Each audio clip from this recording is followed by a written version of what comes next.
You didn't go to court to start a war. You went to court to stay in your child's life. You weren't looking for control. You weren't trying to win. You just didn't want to be erased.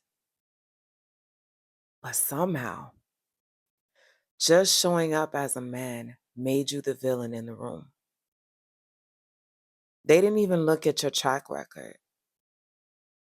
They didn't even ask about the moments that mattered. They didn't consider what your presence meant to your child. They looked at your gender and then they looked away. You watched the courtroom nod when she spoke, even when the facts didn't align. You watched the lawyer raise questions about your stability, but no one asked her why she withheld visitation, why she blocks your calls, why she weaponizes your love. You could feel the doubt in the air, not because you did anything wrong, but because you weren't the mother. And that part hurts in ways that words barely capture. Because you weren't absent. You weren't neglectful. You weren't abusive. You were there. You are there. Showing up in a system that doesn't believe your love looks like love because your hands are rougher, your tone is firmer, your schedule isn't as flexible, but your heart, it beats for your child in every moment, even the ones you're not allowed to be part of. You've stayed calm when everything in you wanted to scream. You've been labeled difficult just for asking for time. You've been told to focus on what's best for the child, as if being with you somehow isn't. And the worst part, you carry all this, and still, you don't hate her. You just want fairness, not revenge, not drama, just a seat at the table. But the moment you push back, the moment you question the imbalance, suddenly you're angry, intimidating, too emotional to co-parent. And that's when you start to feel it.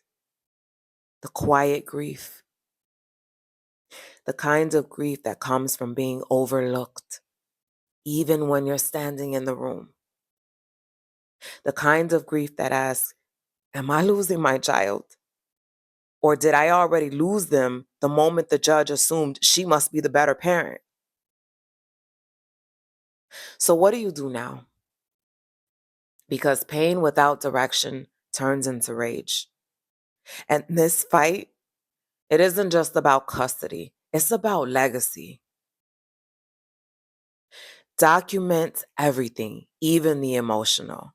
Yes, save texts, emails, schedules, receipts, but also document your heart. Keep a journal, record your prayers, save your sanity.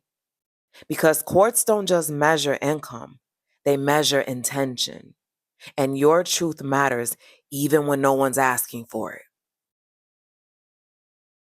Don't let the system shape your self-worth.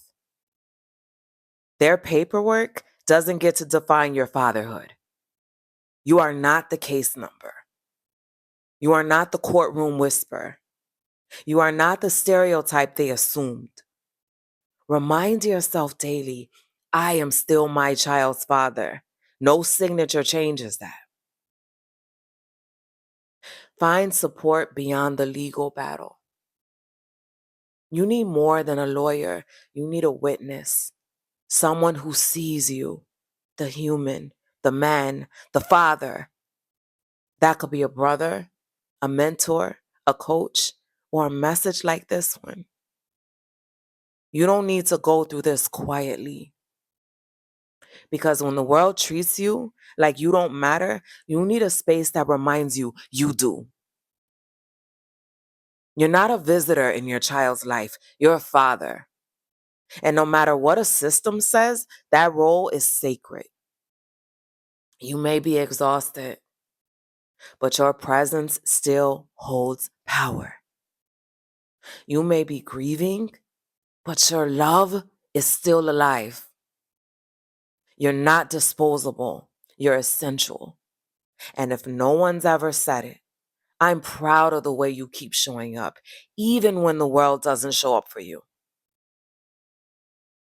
And if there's something heavy sitting on your heart, something you've been carrying in silence, and you'd like me to speak to your situation directly, tap the link in the description.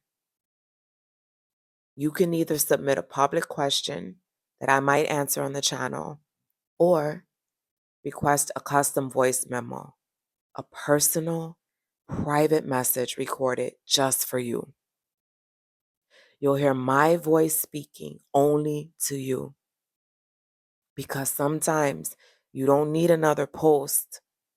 You need to be personally seen, and that's what this is for.